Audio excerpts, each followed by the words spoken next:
Good morning from Washington, D.C. It's about 8 o'clock Eastern Time, and here's an update of the program lineup. Next, a call-in program with journalists and brothers Christopher and Peter Hitchens. Christopher writes for Vanity Fair, Peter for the London Daily Express. The segment will kick off a week of call-in programs with media families. At 10:30, we plan live day-long coverage from American University's Lobbying Institute as lobbying professionals discuss their work on Capitol Hill. Looking ahead this evening at 6, the evening news from Moscow, a daily digest of national and international news compiled by Russian journalists. That's a brief update of the C-SPAN schedule. Next, the Tuesday morning call-in.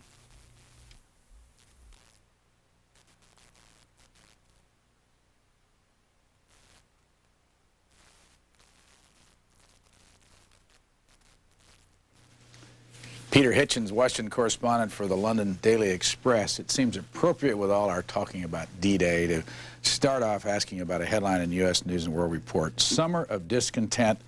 50 years after D-Day, Bill Clinton will find Western Europe disenchanted with democracy.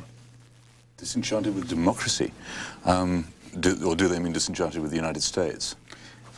It's talking about Jacques Delors, the president of the European Commission, a crucial moment in the history of Europe. Well, I don't see it as a particularly crucial moment in the history of Europe. It's a moment when everybody is looking back at the moment to what were, in many ways, better times when the United States came as a friend and an ally and liberated Europe. But in terms of it being a crucial moment for democracy, I feel that that may be exaggerating things a little bit. Christopher Hitchens, the article goes on to say the revival of nationalism and ethnic extremism, the worst recession since World War II, disenchantment with European unity, and the crisis in Bosnia are casting a deepening shadow over Western Europe, democracy, and other things, argues Delors. Everywhere is under threat. Sounds like one of those articles that writes itself. I don't know which one, oh, it's U.S. News? It's U.S. News. It probably did write itself in that case. What do you mean? Well, you know, got to fill up the space somehow. Anniversaries are always a good peg. Discontent is never wrong, after all. I mean, there's never been a summer of content that I can remember, or even a winter of one. Cliched headline, boring intro. Stagey-looking picture. Stagey-looking picture. Another, you know, another day, another dollar at U.S. News would be my...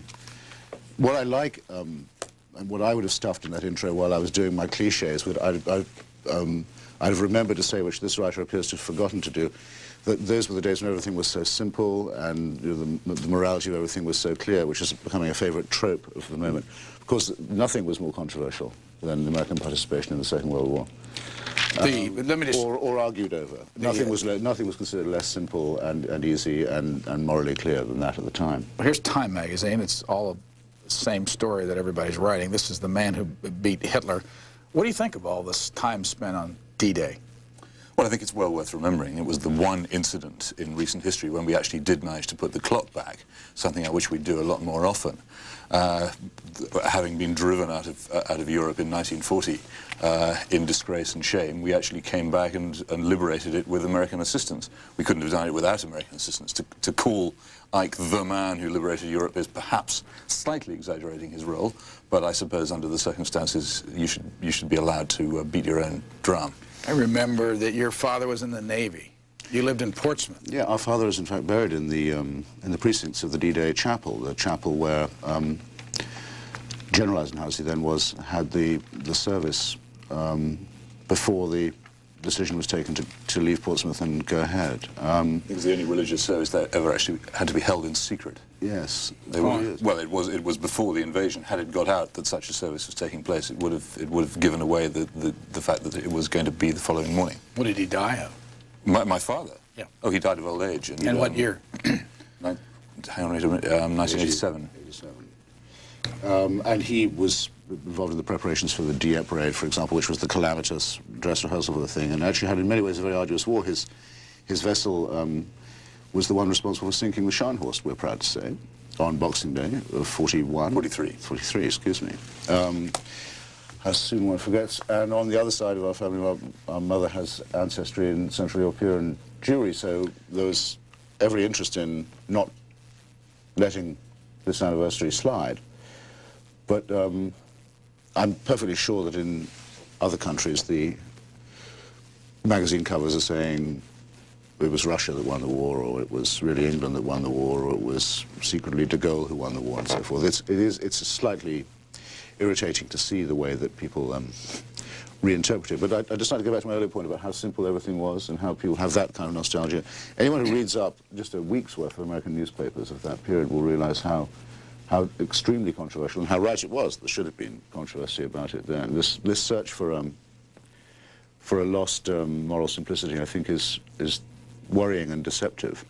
There's a front page story by Bill Schmidt in the New York Times, and the headline is D-Day to Celebrate and Britain's in the Mood. They talk about John Miller, Glenn Miller's nephew, getting 1,000 people at $37 a piece to come dance. And yeah. let me read this quote, because this is what I want to ask you about. It's from a Violet Wright, 68-year-old London woman, says, as hard as times were, it was such a wonderful atmosphere in those days. And it goes on to say her toe tapping out the swing rhythm as she took in the scene, a reconstruction of World War II servicemen's canteen.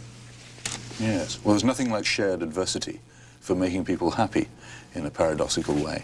And I think those of us who've actually been in circumstances where there's been danger, discomfort, and the threat of worse danger and discomfort over the horizon, remember those times afterwards with much greater affection than we felt for them when we were going through them. And there's the few small war zones that I've been in where I am now on better terms with the people I shared those experiences with than with practically anybody else. She went on to say, by the way, but things were so different back then, too, weren't they? England used to be like a big international firm, and now, well, sometimes it seems as if the country has just gone into liquidation. Liquidation. Liquidation. Excuse me. If you read the Churchill-Roosevelt correspondence, you'll see that that's actually, this woman probably hasn't done so. But she's absolutely right. I mean, the most interesting front of that war, and the most relevant one to our discussion, I think, is the front between Britain and the United States, the long battle between Churchill and Roosevelt over who was going to get the British Empire, and Churchill losing, and spending more time some days fighting Roosevelt than fighting anybody else. The hinge event, as that woman has sort of grasped in a way of the war, was the entry of the United States onto the world stage as a victorious imperial power, and the collapse of Britain, which lost everything of its imperial dominion in winning the war, and had to mortgage it to the United States in order to win. It's an extraordinarily dark way of looking at it. There were prices that had to be paid. Britain actually went bankrupt, to all intents and purposes, within about 6 months of the start of real fighting. The fact that the United States was prepared to come in and supply us with the means of making war after that meant that the war could continue and Hitler could eventually be defeated, which would otherwise never have happened. You could concentrate upon the price which Roosevelt had to make Churchill pay, but he was largely having to make him pay it because of his own, the domestic pressure on him here. It's a way of looking at it which I think leaves out a lot. It was a tremendous rescue of a country which had very nearly been defeated. And I don't think that anyone doubts that Dunkirk was a tremendous and catastrophic defeat, which we would not have survived without American help. Our two guests are brothers, and this is a week that we're having family connections. Tomorrow, Abe Rosenthal and his son, Andy Rosenthal. Abe Rosenthal, a columnist for the New York Times, and former executive editor up in New York, and Andy Rosenthal, the deputy bureau chief here in Washington. On Thursday, Daniel Wattenberg and his father, who has his own television show, Ben Wattenberg, and also writes a column. And then on Friday, we have a couple of husband and wife teams, Annie Grower of the Orlando Sentinel, and also her husband, Michael Mostadig, who is with the McNeil-Lehrer NewsHour, Susan Schaefer with the Associated Press, and Charles Bierbauer, the husband of Susan Schaefer, with CNN. Would be a good week to have Robert and William Bennett as well, I would have thought. Why do you bring that up? Because it's on everybody's front page? That went straight past my bat. I was thinking of Stephen Cokie Roberts. For some reason, their names flashed into my mind. Or what about the Restons? There's all kinds, believe it or not, that you can keep on going. By the way, you've been here now 9 months. Yeah. You've been here 12 years. 12 years. You guys see much of each other since you've been here? He's always out of town. His paper keeps him on the road. harassing the president? Oh, hardly. The occasional trip to Little Rock. What do you think of the experience so far? It's absolutely marvelous. It's even better than I expected it would be. It's a marvelous country to travel around because there's always something surprising. And because it is so huge after the cramped feeling that you get in Europe, that everybody's been everywhere before, you've been there, and that everyone's jostling with their elbows. To be in a country that's so spacious and has so many varieties in it, so many different countries within one border, is an amazing experience, which I can't get enough of. On this Tuesday morning, May 31st, by the way, the House will be back on June 6th, a week from tomorrow, there's a report in the U.S. News that 2 Rhodes Scholars are thinking about running for president. 2 senators. Larry Pressler. Really? And Richard Lugar. How extraordinary. Both Republicans. Republicans and... I brought that up because we want to ask you both about this story in U.S. News, and USA Today. Steve Comereau used to be with the Associated Press, now with USA Today. Clinton carrying extra baggage, another Rhodes Scholar there. He's on his way to Europe this week. Avoidance of the draft weighs the president down. Look, I mean, I think Clinton's original mistake, almost, and the one that was the real clue to what sort of a person he is, was to miss the chance to say, look, when Ronald Reagan came into power, he said the Vietnam War was a noble cause. I, by contrast, think the anti-war movement was a noble cause. He couldn't possibly have done himself any more damage by making that truthful statement. And people who despise him now would have respected him then, though they would have disagreed with him no less. No, but his problem is that is not that he was against the war, but that he was simultaneously against the war and looking after his future political career by trying to avoid the draft without avoiding the draft. Precisely, but he couldn't even tell the truth about that. So it seems to me, well, what do I say precisely? I mean, that's not really what's held against him, I don't think. Not that he tried to avoid the draft, but that he wouldn't say yes, and I'm proud that I did. In some ways, it's unfair. This keeps on coming up about Clinton. And after all, if it wasn't this, it would be something else. The fact is that he's the first president with no Second World War experience, so he's bound to look a little diminished by contrast. Let me ask you both. Do you think, is this being brought up by members of the press that he avoided the draft and didn't serve? Or do you sense that the veterans are spiking this? I think some people are very passionate about it. I've come across more than one person in the past couple of weeks who genuinely feels angry that a man with this background should be representing the United States at the D-Day commemorations. It's a funny thing about President Clinton. He seems to arouse very strong passions among his supporters and among his opponents, and not much in the way of straightforward, middle-of-the-rank liking. And there are some people, and as someone who was screaming and shouting at him at Arlington yesterday, people who are prepared to do that because they feel so annoyed about what he did and what he didn't do. Yeah, but those sort of people are the very people who clap their hands stupid for Ronald Reagan, who insulted the memory of everyone who died in Normandy by claiming to have fought in the war when he had not. So on several occasions, and also claiming to, and insulted also the memory of every Holocaust victim by claiming to have taken part in the liberation of the death camps. And the sorts of VFW types who now curl their lip at Clinton, and I curl my lip myself a bit about it because I think he should have had the guts to stick up for the anti-war movement, put up with this from Reagan and took part in the process of defamation that they perhaps are now overcompensating for. By the way, one of the last times you were here, you made a statement about Mother Teresa that's still being talked about. I bring it up because there's a lead story this morning in some papers. This has nothing to do with public policy, although I'm sure some of the audience would like to talk about it. Pope rejects women in priesthood. Is that a headline, really? It is, right here, on the front page of the Baltimore Sun. It's not even Dog Bites Man. What do you think? Well, I mean, I thought I knew that. But it's is what I think. At least, okay, I'm in favor of it for this reason. It means Mother Teresa can't become a priest. It's got that to be said for it. Why is it? It's got not much surprise or headline quality. What is it you have? You mentioned this before we started. You're working on a movie about Mother Teresa? There's a program on British television which also sells around the world, which is called J'accuse, and it's where inflated reputations or phony reputations are taken on. And obviously Mother Teresa is a very fat target for this program, and I'm making a J'accuse about Mother Teresa's fronting for the savings and loan crooks, being the official confessor to the Duvalier family in Haiti, covering up for the Albanian Stalinists, justifying the Phalange fascists in Lebanon, ripping off the parishioners, all the things that everyone doesn't know about Mother Teresa but ought to know will be in the this. stake might perhaps be too good for her. Yes, I mean, if I was her, I don't believe in blasphemy, but she does, and I would be crossing my fingers all the time if I was her. Do you have any comment on your brother's feeling about Mother Teresa? I just haven't researched her background so deeply. She must have some positive features, is my only feeling.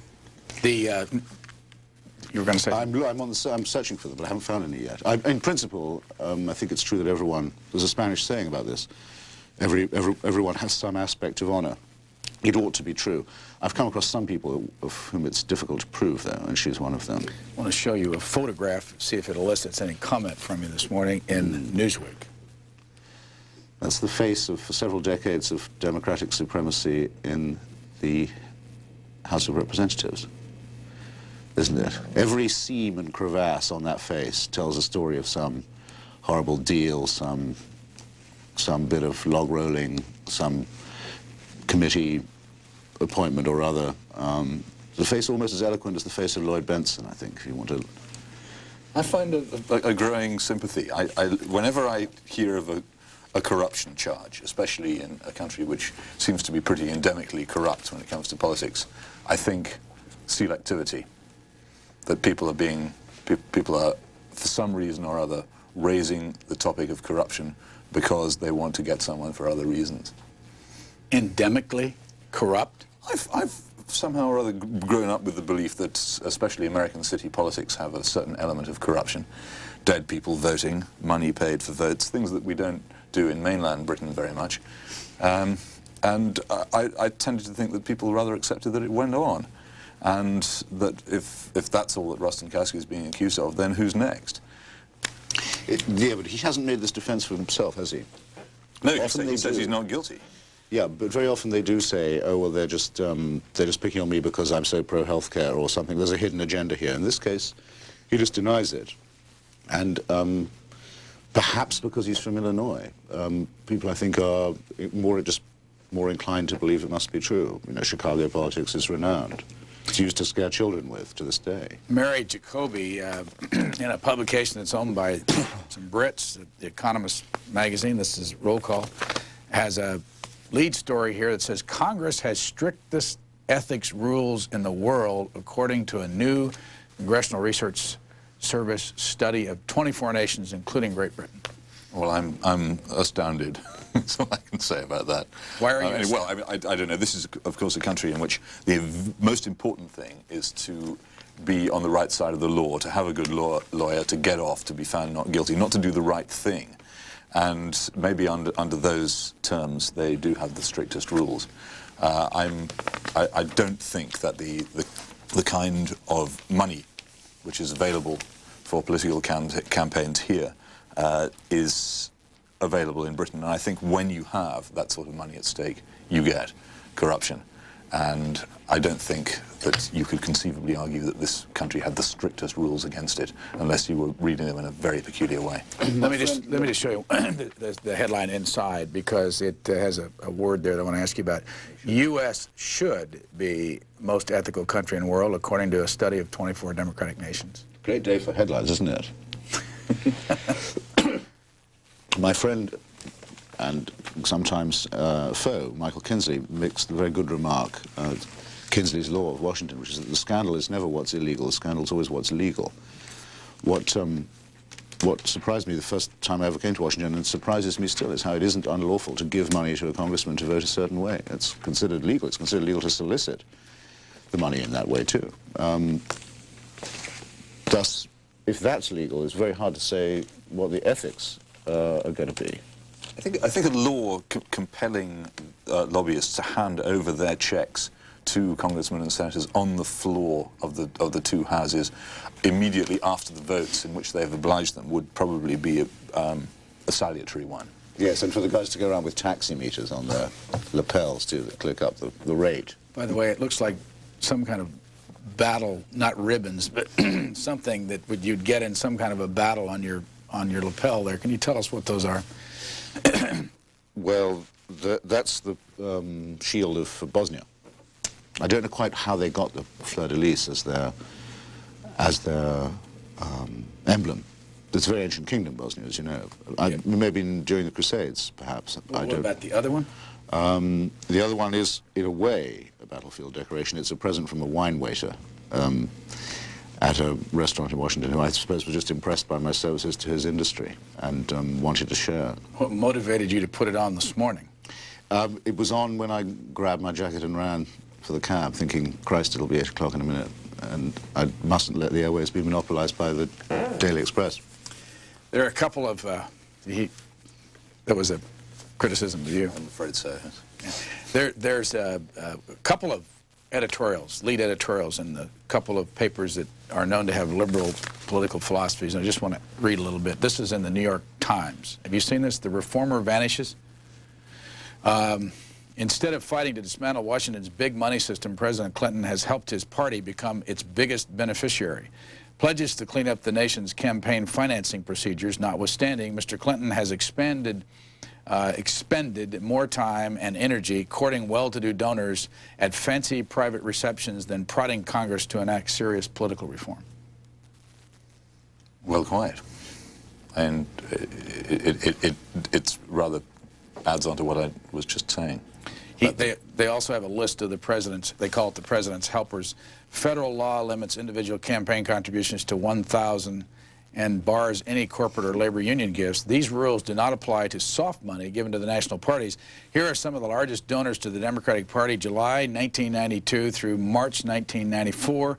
And I'll show the audience in just a second. List. The first donor is Time Warner, Inc., $508,000. National Education Association, $339,000. The Massantucket Piquet Tribe, if I'm saying that right, $300,000. They're the gambling tribe. The gambling tribe. Archer Daniels Midland, $270,000. Carl Lindner, $250,000. Why would the New York Times do an editorial like this that takes off after the Democratic Party? Well, that page has improved a bit since Hal Raines. Hal Raines started tightening it up, and he still knows where he speaks, and he's a a Southerner and I suspect a Democrat himself. The time for that editorial, though, would have been about 2 years ago, when that same page was calling Mr. Clinton the front runner and urging him upon everybody. And the only reason he was the front runner was because he understood how to win the money primary, and he'd gone and signed up all the heavy-hitting donors before a single vote had been cast. That's why they called him the front runner. And I wish the Times had been as eloquent about him then as it is now. But at the time, the only person pointing any of that out was Jerry Brown, who was called a crank by the same paper in the same space. So I'm not particularly impressed. Who doesn't know that, in other words? MCA, they make movies, $250,000. The Walt Disney Company, $250,000. Communications Workers of America, $229,000. Edgar Bronfman, who now owns 15% of Time Warner and is the feature by Ken Olada on the cover of The New Yorker this week. Any further comment on this? Not really, no. No, I think it does speak for itself, but there was also the matter of whether people who had worked with or for the president as advisors could carry on being lobbyists while they were still having White House neck tags. And there's been a lot of discussion lately about the frequency with which they use the revolving door, people like Betsy Wright and others. Well, actually, there's the Washington Post has a editorial called Ins and Outs. Representative Frank Wolf, who's a Republican over here in Arlington, Virginia, has pointed usefully, and he wrote an op-ed piece, to a weak spot in the disclosure and other rules meant to protect against conflict of interest in the conduct of government business. It involves the White House consultants who cluster around every modern president just as surely as does the White House staff. Because the consultants aren't government employees, they aren't subject to the same reporting and other such protective rules as the presidential aides. And they're talking about James Carville and Paul Begala and Mandy Grunwald. Yeah. This bother you?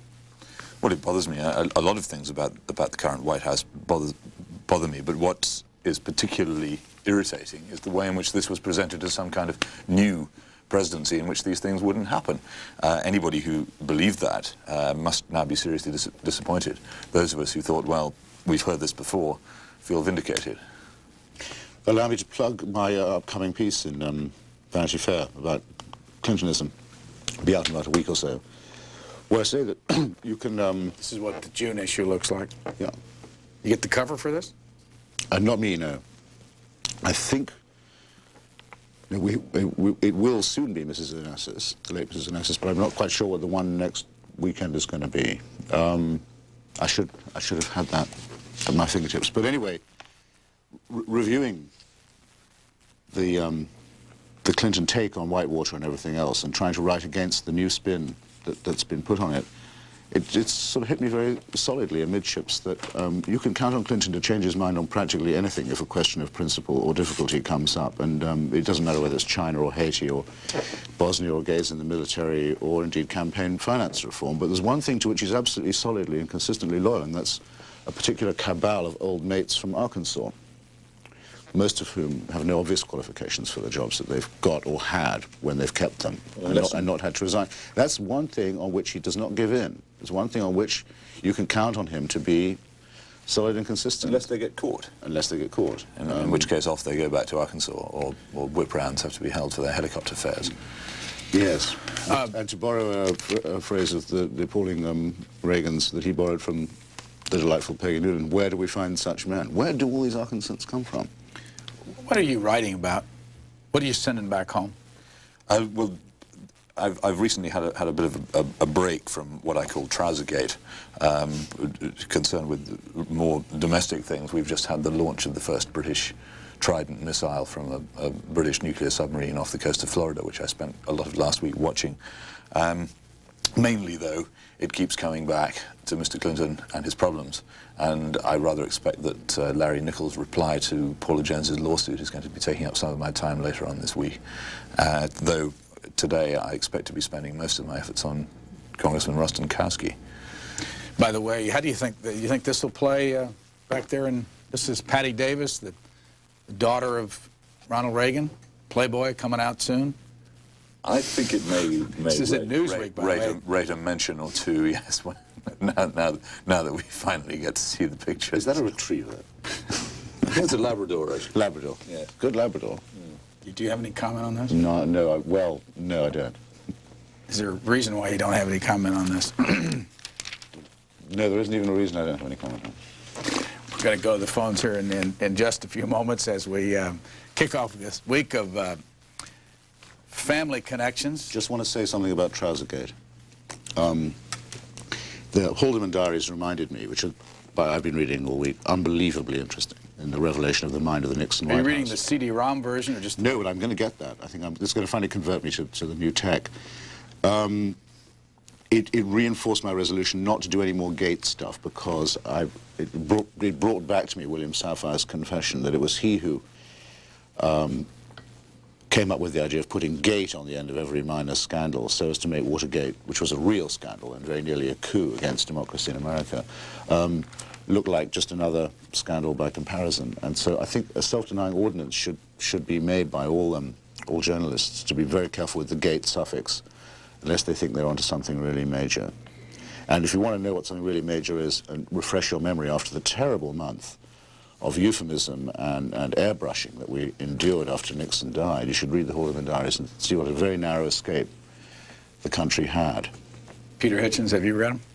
No, I've seen a lot of the extracts, and I've been actually surprised by the amount of anti-Semitism that they reveal, particularly.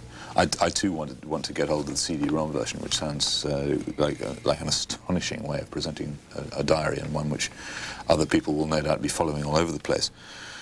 As for all, we knew about the anti-Semitism though. Well, it wasn't perhaps as clearly known about and as graphic as it is. It was pretty gross. I mean, actually, the House committee that Pete Rodino chaired at the time had to keep on. That's what the expletive deleted stuff originally meant. There were things they didn't think that people could possibly face knowing about what the president said when black or Jewish Americans were being discussed. He was a believing and practicing racist, and not a single person who wrote any of his obituaries or spoke any of his commemorations cared to mention the fact or even face it.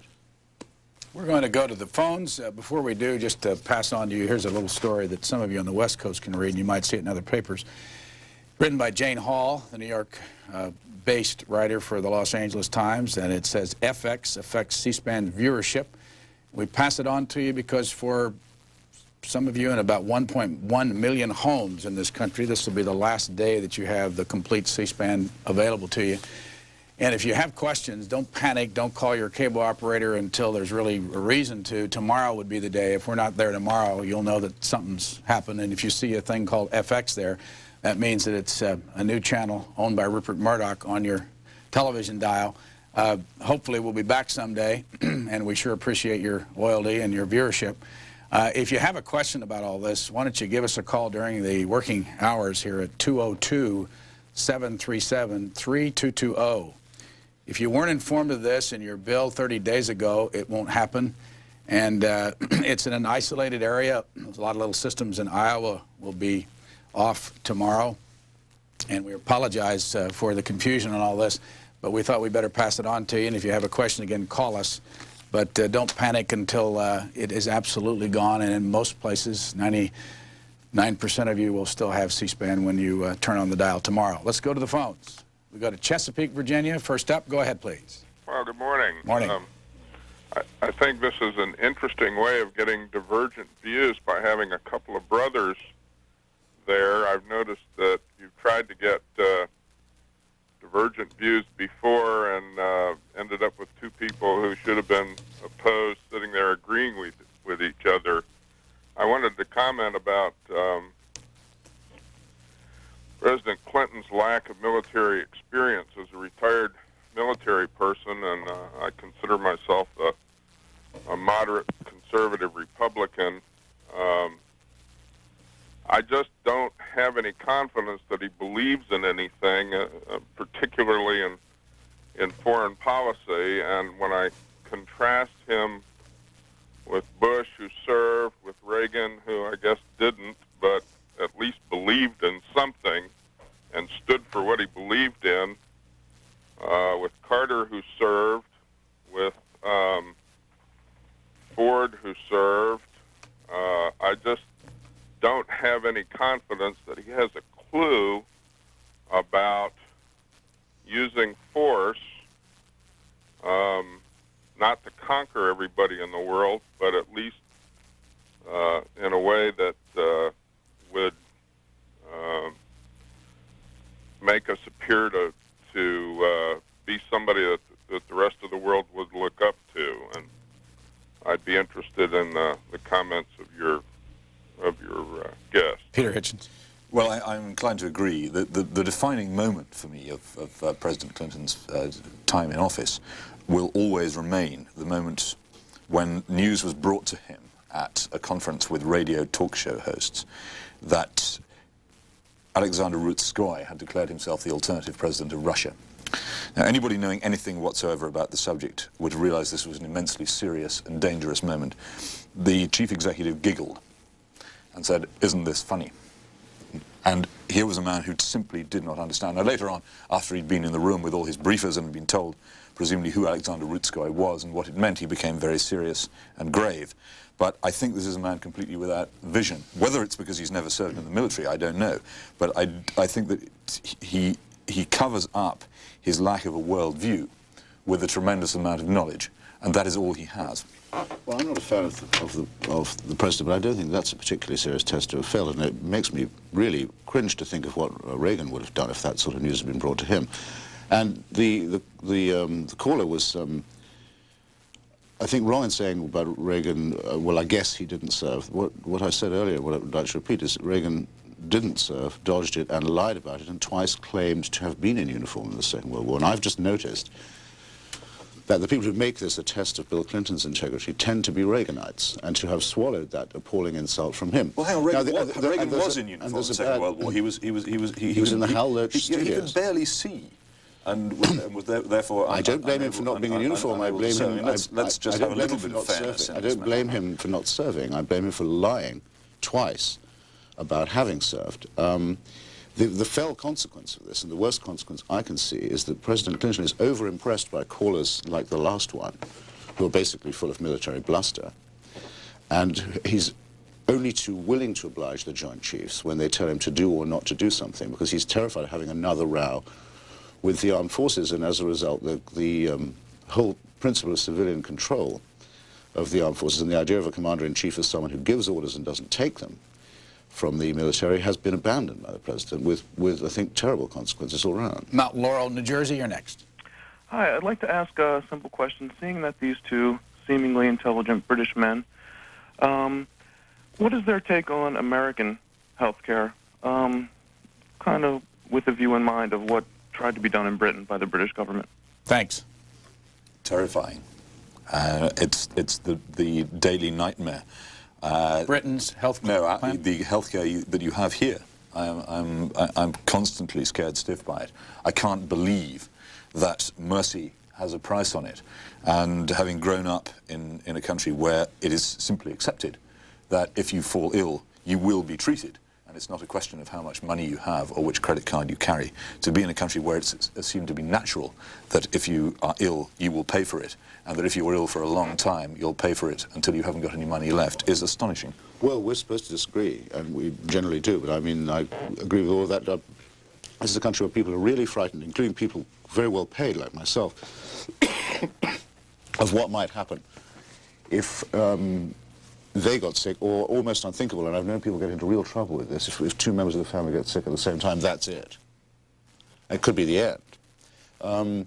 There's only one principle upon which healthcare could possibly be founded, and that is you are treated according to how sick you are, and that's the main criterion.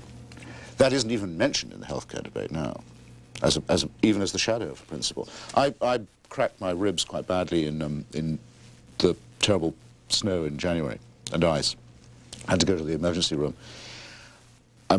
If I'd been much worse off, it would have been insufferable to go through what I had to go through by way of credit rate checks while I could barely speak, before I was allowed into an emergency room where I had to share a bed with somebody else and then pay for that on top. It was unbelievable. It was a combination of Banana Republic and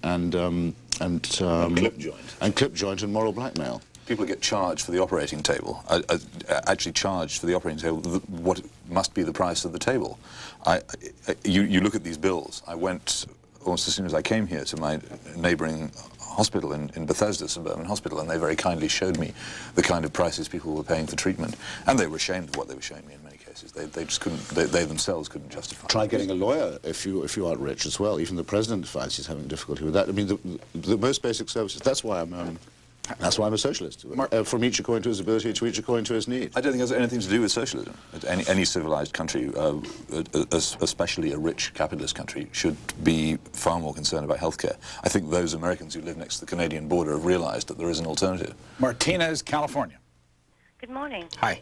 Yes, it's really interesting. I've long thought that even though most of the people in power in the United States are European Americans, shall we say, very little awareness or interaction with European sorts of systems and reality is ever allowed in this country. I mean, we don't ever compare ourselves. Well, what are we, doing compared to France or England? And it's kind of strange. But I also, I wanted to call and compliment Christopher for his book. I read, for the sake of argument, and some of Blood and the other one. Did you come across it from Mr. Lamb's very good book notes show? Pardon me? Did you come across it by any chance from... I'm trying to ingratiate myself here. Mr. Lamb's very good book notes show. I always try to catch book notes, but I do miss it sometimes. And but I caught you on NPR yesterday. I was on the phone actually when they couldn't take any more calls, and a woman had just called you supercilious or something. And I really want to get on and tell her to just try your book because I found it very moral and very grounded in it. Well, I could have done with you yesterday, thank you. Were you live yesterday? I was live on NPR yesterday. It was actually extremely, can I say? Yeah. Very interesting. I was saying that in debate with my friend Lars Erik Nelson of Newsday, a brilliant reporter, but rather soft on Clinton. We were reviewing the presidency. I was being quite critical. Almost everybody who called up was a Clintonoid, which didn't surprise me particularly because of the NPR audience, but almost all of them drew attention to the fact that I was foreign-born. And I was interested in this because in 10, 12 years of attacking Reagan and Bush, many of the people who must have been thinking, if he doesn't like it, why doesn't he clear off back to and so on, politely didn't bring it up, didn't make a big thing of it. Robert Novak did once. That was about it. I mean, your callers didn't want you to clear out. Your callers generally don't, even when they're very angry with me. But all these NPR liberals did. And I thought it was an interesting sign of the success of Clinton in appealing to the provincial in the American mentality and of successfully making people feel that way. Well, I had never thought that you could be a foreigner here for very long. It's a country in which you almost immediately become accepted, whoever you are. If an American came to Britain and started making criticisms of the kind that we make, I think he'd have a very hard time, because we have real foreigners in England. If you're a foreigner, then you're a foreigner for 5 or 6 generations before anyone even dreams of accepting you. It's a big difference. I've noticed here that people simply don't have that prejudice against outsiders that we have. That's quite true, and a real tribute to the national manners, which is why I was so struck yesterday by this instant sort of resort to the provincial and the chauvinistic, which, well, I don't want to complain about it. Being English is not being an oppressed minority, exactly. I don't want to sound self-pitying, but I was just struck by the way that was the first thing they went for. Next call from one of the president's hometowns, Hot Springs, Arkansas. Good morning, Brian. Hi. Thank you for C-SPAN, and also thank you for the nice bookmark from the bookmark show. Thanks. I'm glad you got it. It's taken a little while. Yes, it did, but really, I was so thankful. I came in and I waved the envelope to my husband. I said, I made it. I didn't think I would. You know, I should tell you, but if you don't mind, let me just take 1 second. For you folks that don't know this, we offered, for the first 500 that wrote us, a commemorative bookmark on our 5-year anniversary of Book Notes. And we didn't know whether we were going to get 500 letters or not. In fact, we got 9,000. And instead of, we sent everybody one. I mean, we weren't there wasn't a trick to the 500. We had no idea how many would want it, and we had a bunch made up. That's why it took so long, but I'm glad you got it. Oh, well, thank you so much. You are very, very nice. Now, thanks. I heard, let's see, I got to separate the two. Christopher, I believe it was, who said a while ago, President Reagan lied twice about serving. That man was in the Air Force during World War II. I don't care what he did or did not do, but his vision, which should not be forgotten about, his vision is what kept him out. He had two, I forget who the gentlemen's names were. I saw it not too long ago in print. But if he had been allowed to be in active service instead of what he did back here in the country for this country, he would have either killed somebody or gotten killed himself because of his lack of vision. For someone who is nearsighted, I have always been nearsighted, I can understand that very clearly. I have often wondered what it would be like before I had my cataract surgeries. I have often wondered what it would be like to have vision, that you could see everything at a distance. Caller, let me ask you, though, this question. Are you critical of President Clinton for not having served? Oh, very, sir. That is one of the things that really irritates me about this administration. As Rush Limbaugh has said many, many times, this is the worst administration that we have had in 50 years. Okay, let you go. Mr. Hitchens, your response. The vision thing, a new take on the vision thing. I don't mean to be heartless about anybody's short or nearsightedness. And I made no allegation that President Reagan had done anything dishonorable in not serving. I said he did something dishonorable in lying, in claiming to have served on active service, and in lying about having helped to liberate the concentration camps. That's an extraordinary piece of fantasy on his part, and an insult to those who did take part, and forgiven him by the sort of people who quote Rush Limbaugh when they're reaching for authority. I'm very sorry to say. We care about these things because we think that military service and exposure to fire is a test of character, and a fairly reliable one. I think one of the things that you can say about Ronald Reagan is that he is a man of physical courage. After all, he made his living as a lifesaver. And that's not something which involves standing by and letting things happen. As to his short-sightedness, I don't think it's as widely known as it should have been, but it's certainly incorrect to say that he didn't serve, or to mock him for a lack of courage. Abe and Andy Rosenthal, father and son. Tomorrow, our guests, Fayetteville, Arkansas. Go ahead, please. Yes, I'd like to say what I thought happened to Reagan during the war. He was slightly deaf, and the reason that he was slightly deaf was that he had been a lifeguard. And as a lifeguard, he had nothing to prove about bravery. he saved 75 people from drowning. And don't forget that he who keeps the baggage also serves. Let me ask you, though, again, caller, the issue is, do you get upset with the fact that President Clinton hasn't served? Yes, I do. I have a bumper sticker on the front of my car that reads, "A draft dodger for as Commander-in-Chief." And on the back, I have one that says, "Howard Phillips for President in '96. All right, thanks.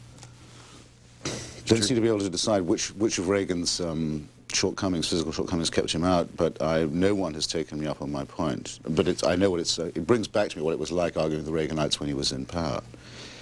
No one will challenge me when I say that he twice claimed to have taken part in active service. And no one will challenge me, it seems, when I say I think that's a bit of a disgrace. But with Reaganites, they just don't, they never hear that stuff. And it makes no difference telling them. Which one of you is the older? He is. What's the difference in age? 2.5 years.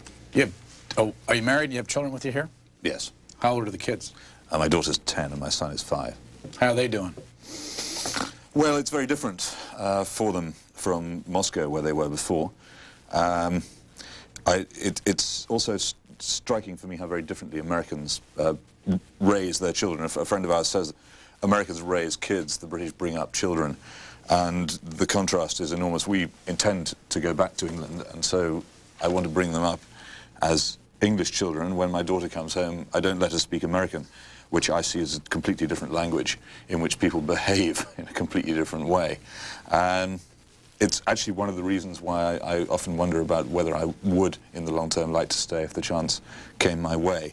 I'm not entirely sure that I want to bring my children up as Americans. Needles, California. Needles, California, you're on the air. Hello. Needles, California? Yes, ma'am. Okay. The problem for Clinton is that he doesn't have any core of support, such as Reagan had, that's going to believe that he did whatever he did. And you have people like Christopher Hitchens who love to second-guess the president. I mean, Christopher Hitchens isn't going to suffer whether any health care plan goes through. Not really suffer. He has a ton of dough.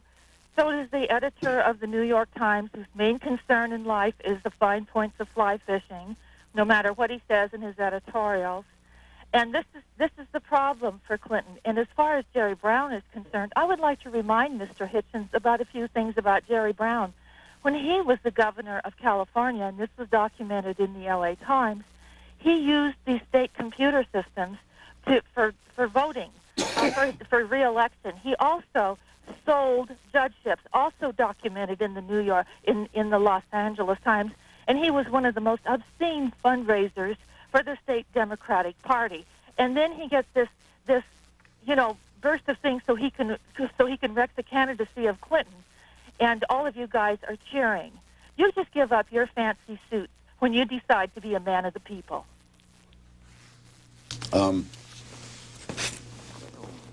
I see why I bring out that reaction in some people. I think it's not true that Clinton doesn't have a core of support. Actually, I think there are people who will forgive him almost anything. I don't know quite why he has this following, but I know that he does have it. What you say about Brown is new to me. I didn't get your point about the computer. I'd be very surprised to hear he'd sold judgeships, but it's certainly true that when he ran last, he did run as someone who was forever confessing that he'd been very involved in the political corruption of fundraising, and said that he came to it, in other words, as a reformed character. The idea of the reformed character is obviously a bit of a dodgy one, but I thought it's better late than never, and I thought he ran a very good campaign on that issue, and changed, to some extent at any rate, the way in which people thought about the axiomatic domination of politics by the dollar, and is keeping it up with what I think is a very good radio show. I think there's always a peril in journalists becoming supporters of political figures. It's much more comfortable and much easier, and actually probably much safer to stay as an opponent and critic of all of them. I think the problem that Americans have with their political leaders is that they require leaders who are partly kings.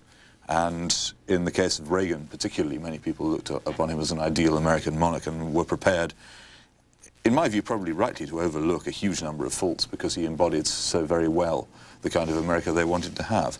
There are obviously people who feel the same way about Clinton. There is a fax here from Bob Haber of Chicago, Illinois. 3 lines. The Hitchens seem so typically British, self-confident and reserved.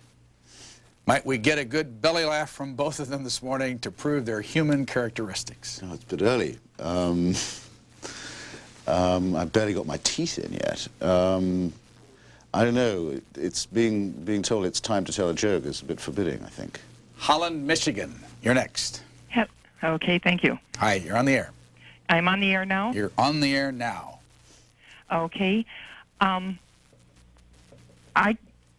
can't hear anybody else, but I think it's rather presumptuous for these gentlemen to be talking about our healthcare system when they obviously do not understand it. My husband is a physician. He writes off 47% of his care of patients because he wants to be sure that all people are cared for. And you would be amazed at the number of doctors that do this. Most doctors do this. In the United States, health care is available to people if they need health care.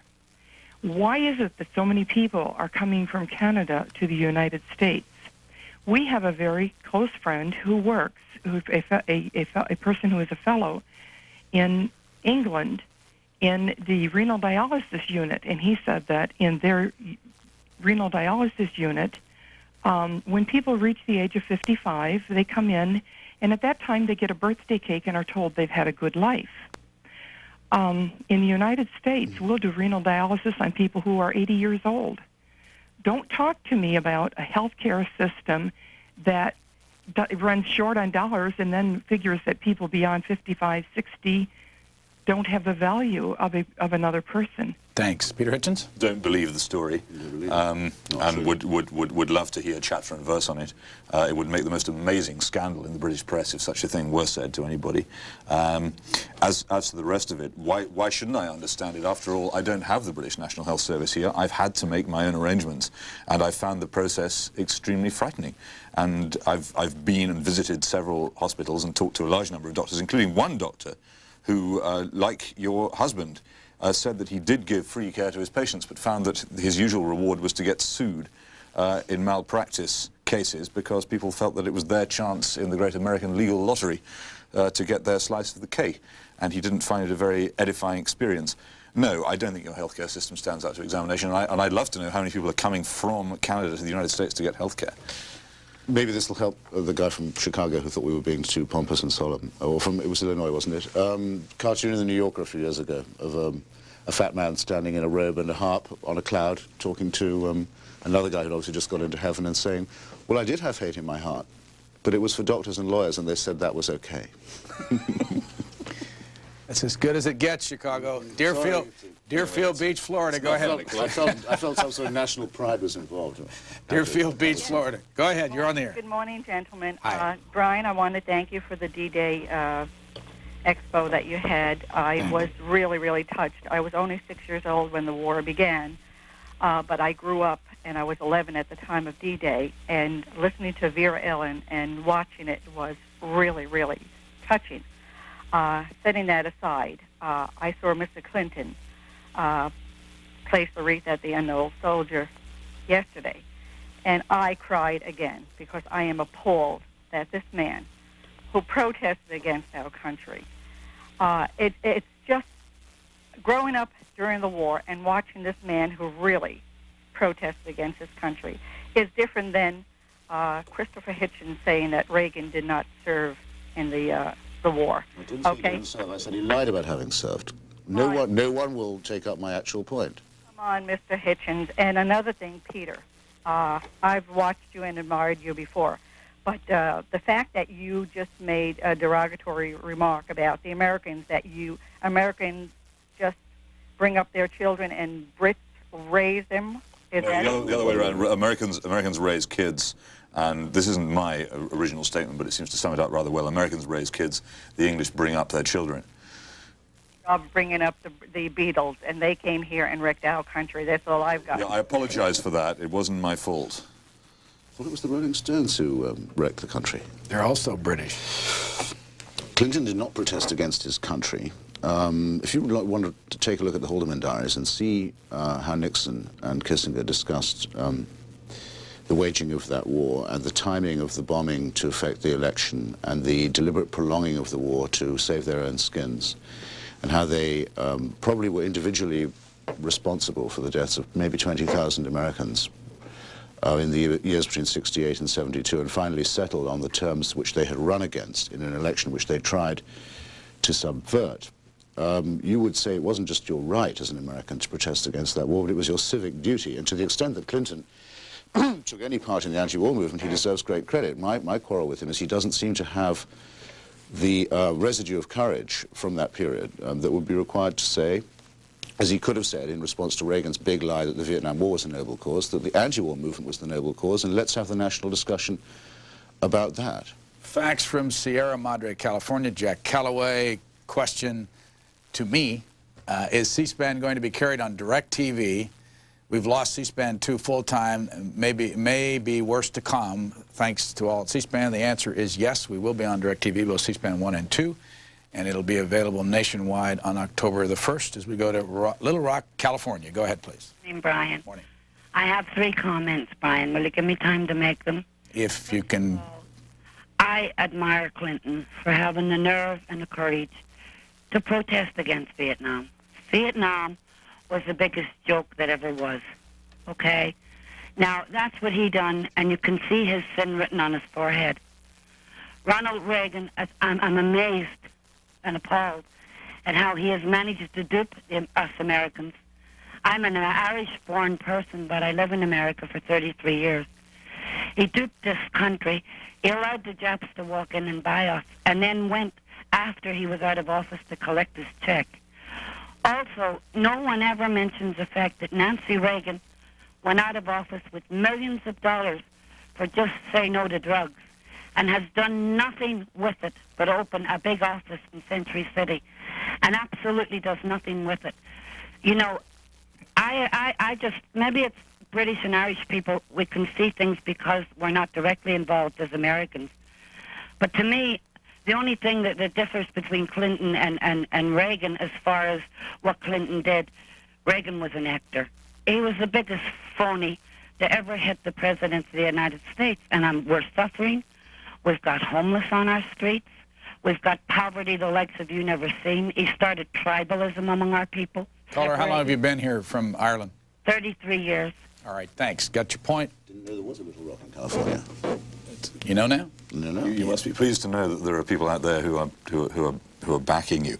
I'm amazed that you say that Clinton has no acting ability. I think the president is a superb performer, and I still like to replay his State of the Union message for the sheer delight of the performance, as opposed to the substance of it.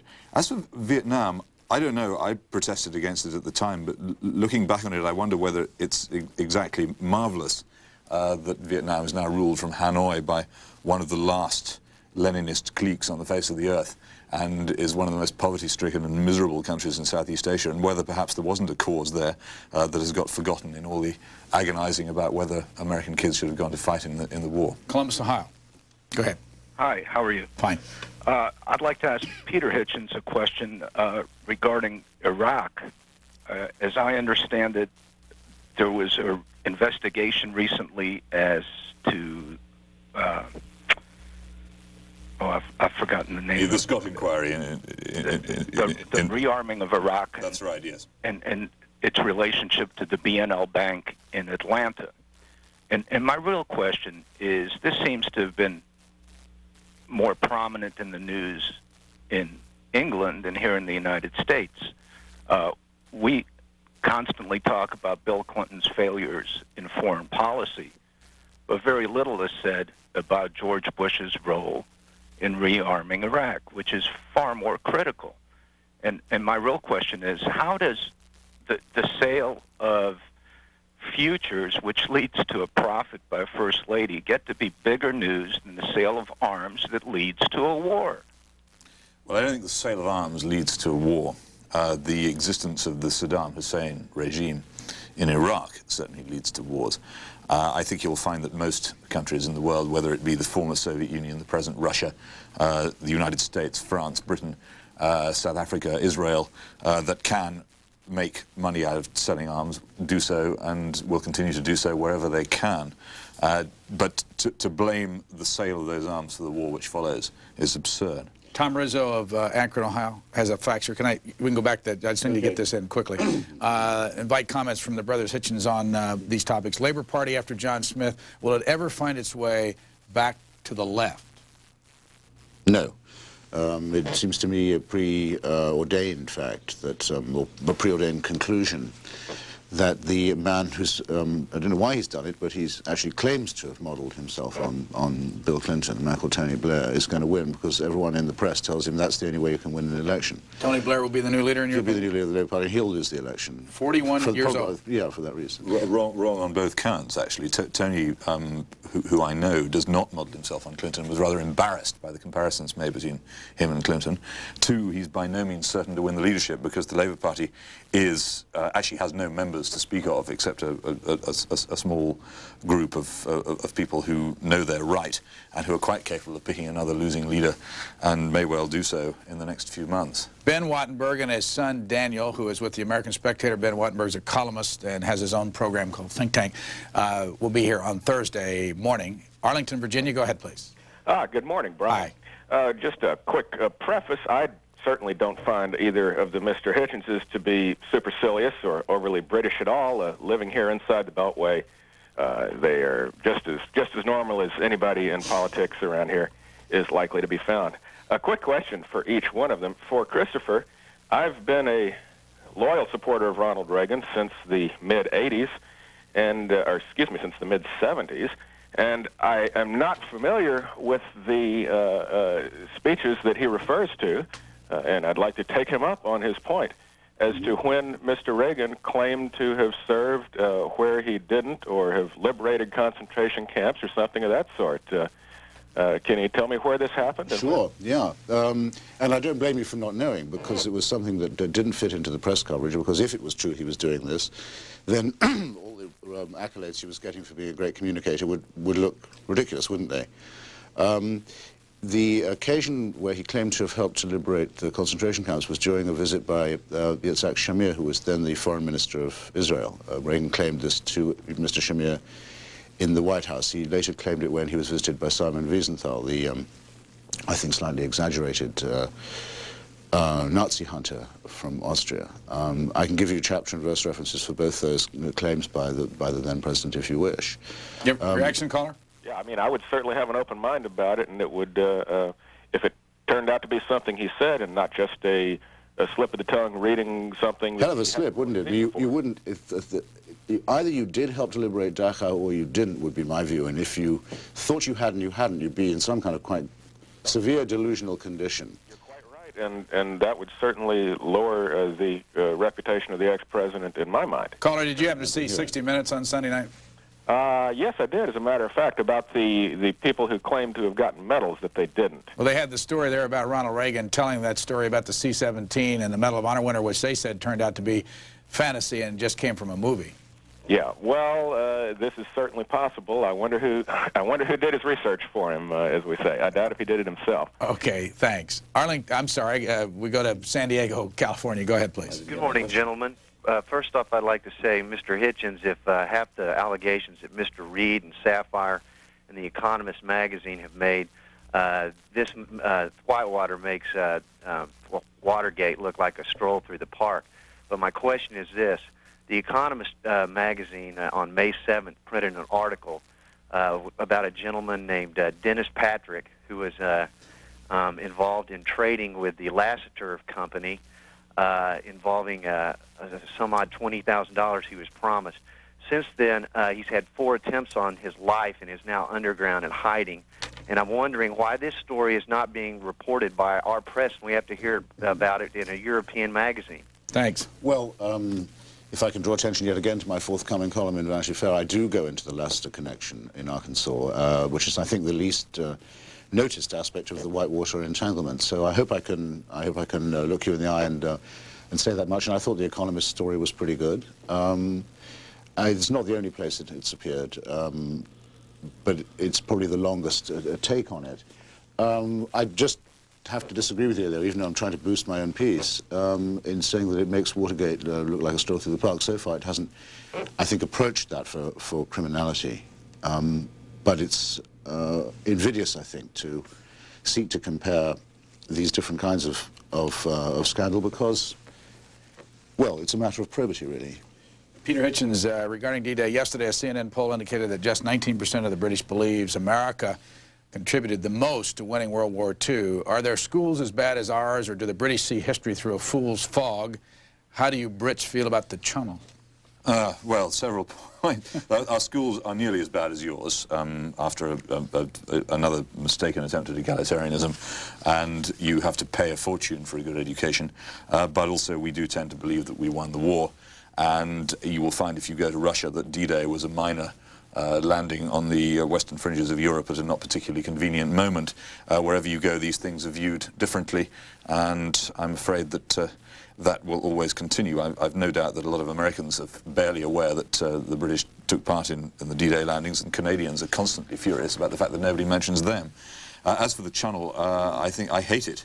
I can't see any reason for it existing. I love France enormously, but I'm delighted that there's a patch of water between me and it, and that going anywhere in Europe involves genuinely going abroad and across the sea. I hope they fill it in, preferably with a leftover tower block from London. Jim Batts of Fort Worth, Texas. I would like to know if the Mena airport rumors and the accusations made by Larry Nichols against Clinton are making the British press, the liberal media, including me, he says, seem to be avoiding this subject even more than they once avoided Paula Jones. Jim Batts, and then he says, deal with it, Brian. Well, it certainly had more play in the British press than it has here. I think probably if you said... What is it? What's it all about? If you said Mena Airport to most Americans, it would be the first time they heard it, yeah, which I think is rather extraordinary. We did have something... The Arkansas. Yeah, we had something about it in the nation during the election campaign, but again, that was a time when Clinton was designated moderate, designated front-runner, designated man who, you know, knew how to play by the rules, so none of this stuff was allowed to come up. But Mena Airport is an airport in western Arkansas, which was used as one of the staging posts for the Contra resupply operation, which was a criminal conspiracy at the time, involving basically the exchange of illegal weapons for illegal drugs. But whereby one lot of thugs in the United States supported and trained another lot of thugs in Nicaragua. A blind eye appears to have been turned by Mr. Clinton's administration in Arkansas about this, to this rather. David Fustel of Fort Wayne, Indiana, sends this in. I just want to ask what's going on that we get two faxes from two different parts of the country on this subject. Do you have any comments about the rumors about drug gun running at the Mena Airport in Arkansas? Does anybody know where this is coming from? It just seems to be the conspiracy theory of the month. To me, it's one of those things where as soon as you see people starting to link Clinton, the CIA, Colombian drug barons, the Contras, you begin to think, well, maybe, just possibly, it might be, sooner or later someone may find out in 20 years' time that this is true, but it just seems thoroughly unlikely to me and not the point. It draws attention away from the main issues of what happened in Arkansas, which is people behaved in ways which, if they were legal, were certainly not terribly ethical. Jackson, Mississippi, thanks for waiting. Thank you. Good morning. Morning. I'm going to speak from the heart this morning like I normally do, but the reason I'm calling is, Mr. Hitchens, I really believe that conspiracies are a fact because these people in power are not going to allow things to happen without orchestrating things ahead of time. They don't just allow things just to fall on them and happen. And I think what's happening with C-SPAN, losing C-SPAN in certain parts of the country, my fellow Americans, we better wake up. C-SPAN is our only true, honest voice in this country. And the little bits of the country that C-SPAN is losing, these people in power are not going to take C-SPAN off the air right away. They're going to do it bit by bit. They're going to edge away at it because C-SPAN is making a difference, and it's making a difference in our attitudes. We're getting the truth, the facts about the things that have happened around the world, the Palestinians, for instance, the things that we've been fed through the media, for special interest groups. We're getting facts on C-SPAN. If you glean what people say and do research on your own. And I'll tell you, we need to call our congressman because something's happening, and I would like C-SPAN to be taken over by the federal government, unbiased, unpartisan, and let Brian Lamb become a federal employee, and we can get a more honest feed on what is happening around the world, because we are not getting it from these publications and from the network media. Thanks. Don't know where to start with that one. I think we should take it as a comment. It wasn't a question, anyway. But then you'll enjoy this comment from E. Tian, of Lewisburg, Tennessee. Brian, maybe you should do a weekend of Revolutionary War highlights so we can all remind ourselves why we parted ways with these supercilious snobs in the first place. The warning today would be 1, if by land, 2, if by sea, 3, if by TV. Fair enough. But I would like to claim the American Revolution as part of an English revolution all the same. It was basically a revolution of highly educated English people against a German monarchy and its German surrogate forces in America. The sad thing to me is that the German monarchy still remains in England, and the American Revolution is to that extent incomplete. But I very much admire the spirit and, to some extent, the letter of that fact. Supercilious snob. Do you buy that? No, absolutely. I mean, you can tell just by looking at us that we're all supercilious snobs. The trouble with Americans is that they're constantly having masterpiece theatre rammed down their throat. As the New York Times rightly pointed out last week, if they could see real British TV, they could realise what a tremendous minority the supercilious snobs are, and how the real Brit, whom they would have seen if only England had a team in the World Cup, is very different from Christopher and me. By the way, is snooker real British TV? I'm afraid it is, yes. Sure. Yep. Since colour television arrived, all those coloured balls whirling around make a very nice picture on them. Mountain Lakes, New Jersey. Go ahead, please. Oh, hello. I would like to exhort both Messrs. Hitchens to continue being supercilious snobs, as it's very amusing. I'm enjoying it tremendously. I've lived in England and parts of Europe for the past 25 years, been dragged kicking and screaming back to my homeland by my husband's work. I've had excellent care under the National Health Service in Britain and several other socialized medical services. I would like to know what your guests would feel could be learnt from the present state of the British health system, which could aid America setting up a good or perhaps even better system. Clear it up for us, though. Where are you from? What do you call homeland? I was born in the United States, but have lived much of my life in England. Thanks. Gentlemen? Well, I haven't, though I was brought up on free black currant juice and milk, which was given to all English children, and abolished the deficiency disease problems of rickets and other calcium deficiency afflictions that have been such a big feature of English life before the Second World War. I don't have any real-time knowledge of how the National Health Service is now doing. I just think that it's a very plain statement of principle that any advanced and civilized country should treat people according not to how well off they are, but how sick they are. And I've no doubt that that would need some adaptation for American conditions, but that is the principle on which we were brought up, and which we take for granted, and wouldn't give up for anything, and nor would the United States if it could instate the principle in the first place. I think the fundamental lesson is that if you have a viable private health system, as Britain did before the National Health Service, you need a great deal of political courage and direction to achieve a health service which is open to everybody. We were very lucky in that the man who set this up, Nye Bevan, was able to make the case for such a system, not merely to the public but also to the doctors, and persuade them that their position would not be threatened by it. In fact, private medicine survives in Britain and does very well, and it's largely because of that that the health service has lasted as long as it has. Misguided attempts to drive private medicine underground and to force it out of the health service have actually led to a rather sad growth in private medicine in Britain in the past few years, which is undermining the quality of the health service. Pasadena, California. Good morning, Brian. Things are picking up now. Christopher's almost awake. I think by the end of the show he'll be with us. I'm calling to defend Clinton on the anti-war issue. I agree with Christopher. He should have taken his opportunity early to be as eloquent as he was in that letter that was released that he didn't want to go off to Vietnam to kill people and thought that the war was immoral. I think if he had said that. What I would like to hear in this week before D-Day is some veterans like my late father, who by the time my brother was of draft age towards the end of Vietnam, I think was about prepared to break his kneecaps rather than send him off, even though he had been my father had been a Marine, and to him, draft avoidance was the worst possible thing in the world. I think that he would have, run him to Canada or broken his kneecap. So I'd like to hear from some of those veterans. I know that they had sons who didn't go to Vietnam, who perhaps went to Canada, and I think that the hostility bubbling underneath spoils everything. Just a small point. I'll remain in my torpor. You had a wonderful picture you were holding up a few minutes ago, I think from USA Today, of the president standing beside a general singing the national anthem with almost unbelievable vigor. This is not a man who looks as if he spent very much time avoiding going to Vietnam. I don't think he believes now that he should have done it.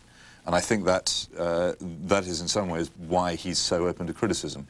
If he stuck by it, if, on the other hand, he'd done it in a more straightforward way, but as I said, he did not do it in a straightforward way. Now he pretends that he's more patriotic than the generals. I think he's always going to be in a fix about this.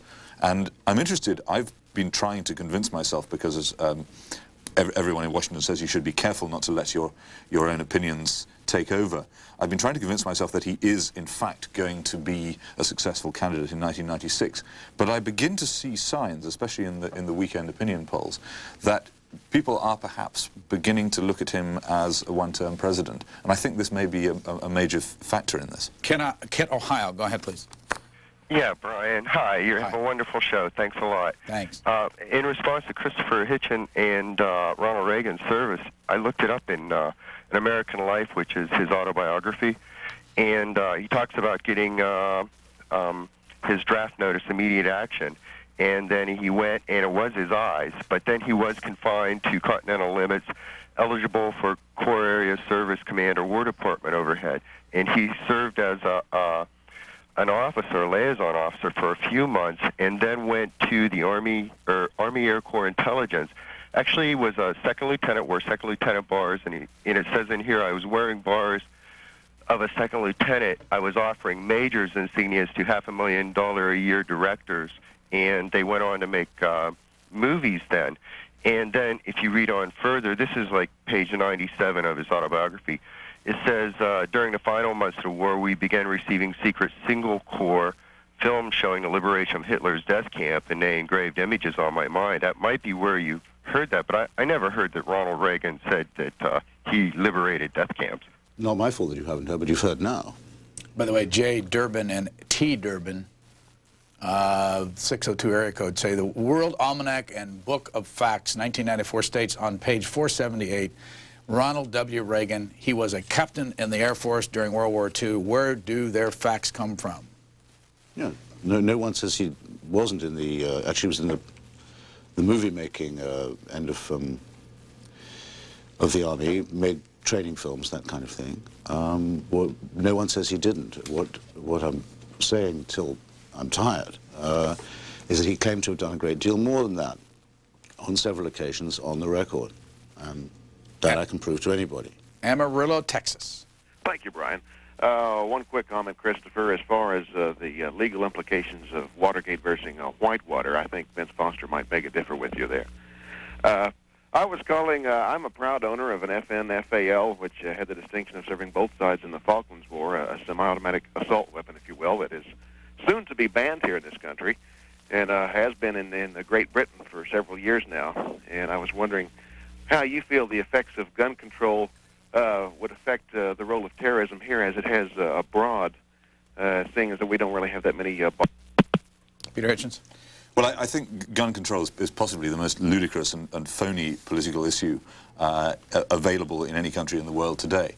In a nation where, as far as I know, there are 200 million guns in private hands, the idea of controlling them is about as realistic as controlling umbrellas. It isn't going to happen. and those who pretend that it is are duping themselves and the public. I think America missed its chance on gun control many years ago and went instead for prohibition, which only served to spread the use of guns. We have a problem in Britain that guns are now beginning to enter the country in fairly large numbers, that armed crime is on the increase, and that we are beginning to arm our police, which is a tragedy, but at least we do have the possibility of genuine gun control at this early stage. You don't. Gardena, California. I have one comparison I'd like to talk about between South Africa and the blacks and white situation there, Israel and Palestine, and the English and the Irish. How do you guys feel about that? Okay. What particular aspect of it? Well, he's not on the line again, and I just want to show you, though, it's in the news this morning. There's several stories. As a matter of fact, here's the LA Times. Palestinians faced with cash crisis. So he's talking about the Palestinian problem over in, drop this. There's also an editorial in the Washington Post that Sinn Féin's stall. This is all about waiting for the European elections on June the 9th. So the issues that he's talking about are all over the papers. What I think he was trying to say was that these were three colonial or semi-colonial comparisons. I don't think there's any very exact comparison to be made between any two of those, let alone all three. Oddly enough, there is one strong parallel, that in all cases there is a group of people, usually a politically unpopular and incorrect group of people, on the territory involved, which doesn't want to leave and is challenged by another local nationalism. And that in all three countries, this has led to different forms of conflict and compromise. And probably in all three of them, it will eventually lead to disaster. The South African problem is that the whites are not colonial whites. They're white Africans who have no intention of going anywhere and have nowhere to go if they wanted to. In Northern Ireland, the Protestant majority, which is going to become a minority and will probably take to terrorism on its own account.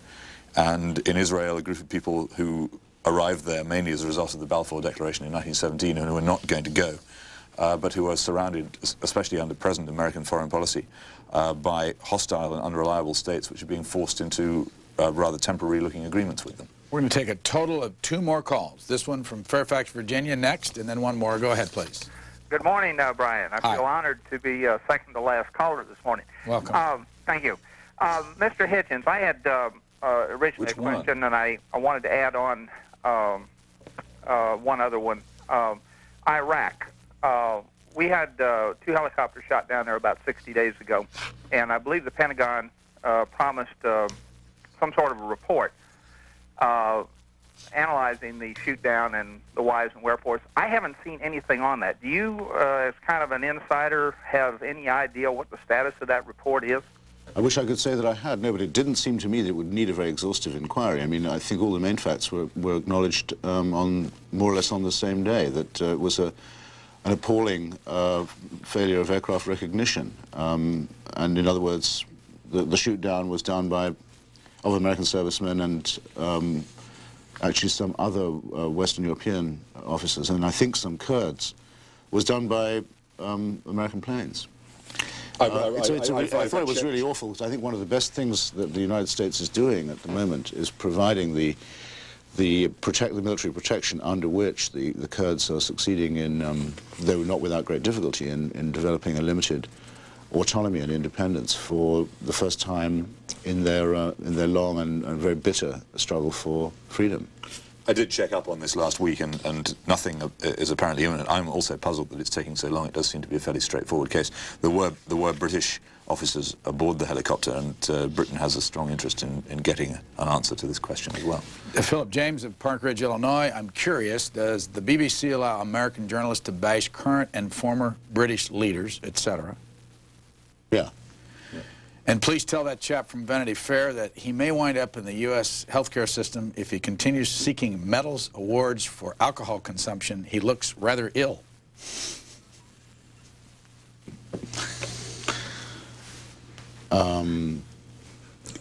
That's it? Is that, you saved that for last? Well, no, I just got it. James. Well, at least I couldn't be said to be wearing it on my sleeve or my lapel. Kansas City, Missouri. You're next. Good morning, Brian. Hi. I just want to ask the gentleman if, as far as the Mena, Arkansas thing with Clinton, I'm originally from Arkansas, and I know it happened, or I know several people that were somewhat involved, and they were allowed to retire from public office. Is this going to be swept under the rug? And second question, why do you think that draft dodgers like, say for instance, Jackson Brown, Clinton, Hanoi Jane, why do you think they can go and make millions of dollars, basically dodging the draft? They come back, make millions of dollars off the American people. Why do you think this is so? Thank you. I've never heard Jane Fonda called a draft dodger before, though. I've heard it called many things.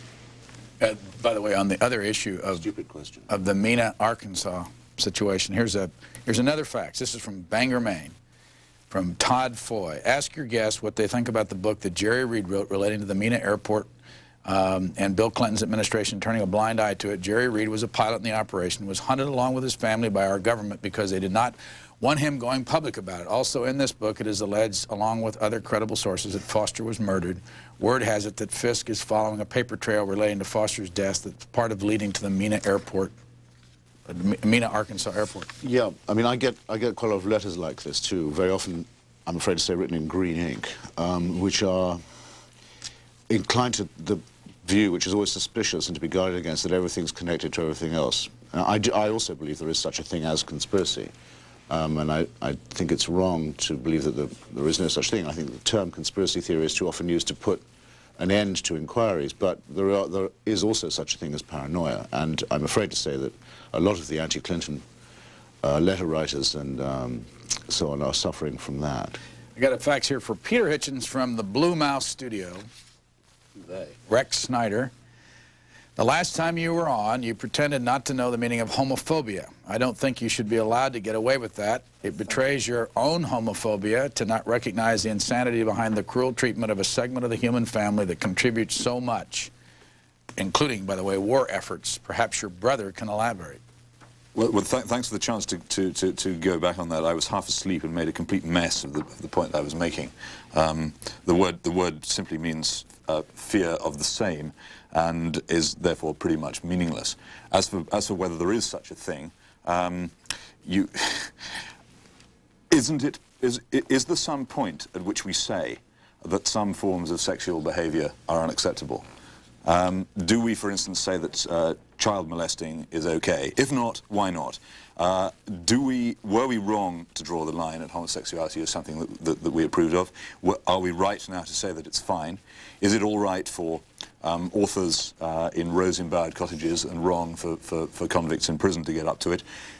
It's a discussion which is worth having, but it's a discussion which is not being had. At the moment, homosexuality is something which is accepted without question, whereas 20 or 30 years ago it was denounced without question. I can't help believing that there is a debate to be had about whether it's a good or a bad thing, and we're not having it at the moment.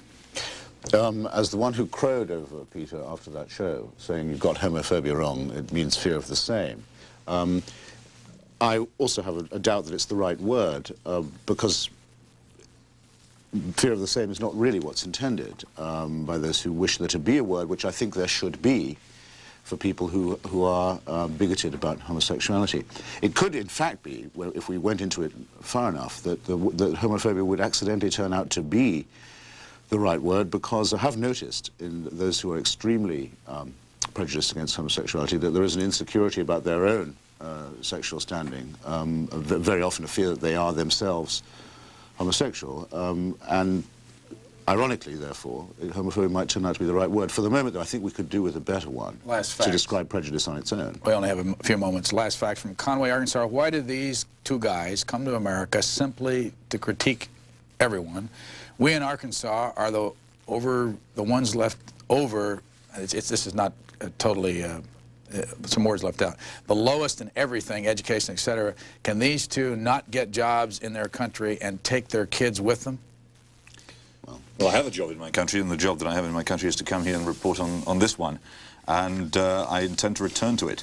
And as for the other point, if there were nothing to criticize, then I'm sure I wouldn't criticize it. And you're very welcome at any time to come to my country and criticize it. Now how do you feel about our facts writers and callers? It's strange, though, because I don't think a single question, and we went pretty much round the union this morning from callers and faxes, invited us to be other than critical about the president or the political system. So had you wanted us to say something nice, you only needed to have asked. You both were born in Portsmouth, England? Peter was born in Malta. I'm sorry, that's right. We talked about that last time. Now, you went to the University of York and you went to Cambridge and Oxford. I went to Oxford, yeah, with actually at the same time as the prayers.